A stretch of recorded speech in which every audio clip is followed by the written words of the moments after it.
A long time ago, turkey vulture was a very beautiful bird. In fact, he was the most beautiful bird around.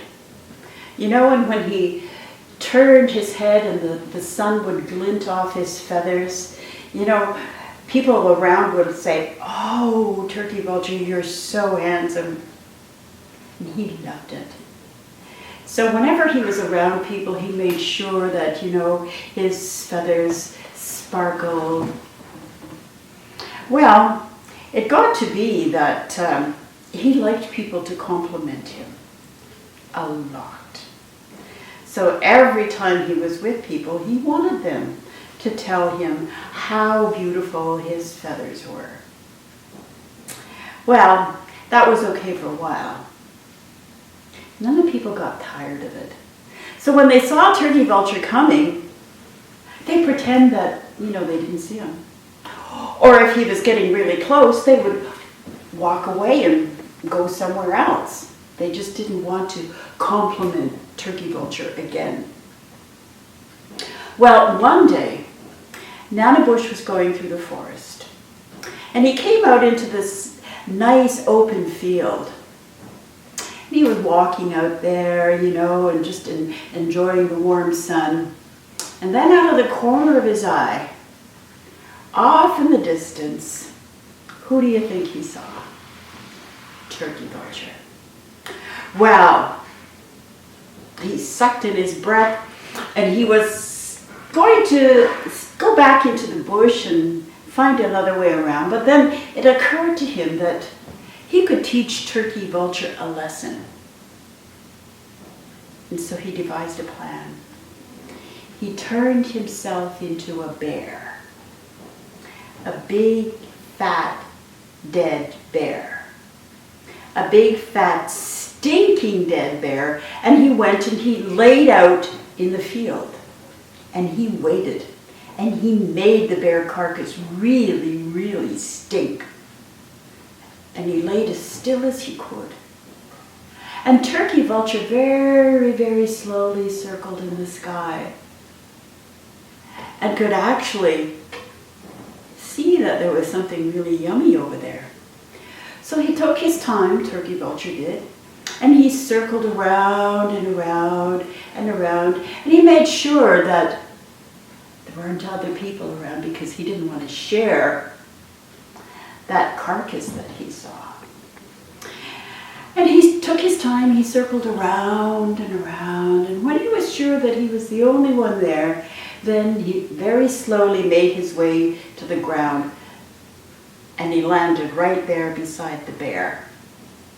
Wow, he walked this way, and he pecked on the bear, and he walked this way, and he pecked on the bear on the other side. But you see, the bear had really, really thick skin. So turkey vulture, when he was pecking, he couldn't break through the skin. Well, he walked around and around and around. But how was he going to get what's in the bear? Well, the first thing he did was pluck out the eyeballs. And they were so good. Went around to the other side, he plucked out the other eyeball, and it was so yummy. But what he really wanted were all those nice rotten things inside. But every time he pecked, he actually just hurt his beak because that bear skin was just so thick and tough. Well, turkey vulture thought, gotta be a way in there. So he walked around and around and around one way. And then he walked around and around the other way. And then he spied it. The very place that it would allow him to get to the insides, all those nice, rotten, yummy things that he loved so much. Well, that just so happened to be the bear's anus. And he stuck his head into the bear. And that's what Nanabush was waiting for. As soon as Nanabush felt the turkey vulture's head go into the bear's anus, he squeezed those muscles really tight. And turkey vulture Turkey Vulture got stuck. He tried calling. He tried flapping, trying to get himself out, but he couldn't. And nobody could hear him. And Nanabush just laid there as the dead bear just kept those bum muscles really, really, really tight. And Turkey Vulture, he struggled, he flapped his wings, he tried clawing, he tried to yell for help, but nobody could hear him. Well, that went on for some time. And finally, Nanabush, who was getting rather tired of holding those muscles, decided to let Turkey Vulture have a break. So he loosened his muscles and pop, out came Turkey Vulture's head. And it was all covered with rotten stuff from inside the bear. And the first thing Turkey Vulture thought of was, oh, my feathers, my beautiful feathers.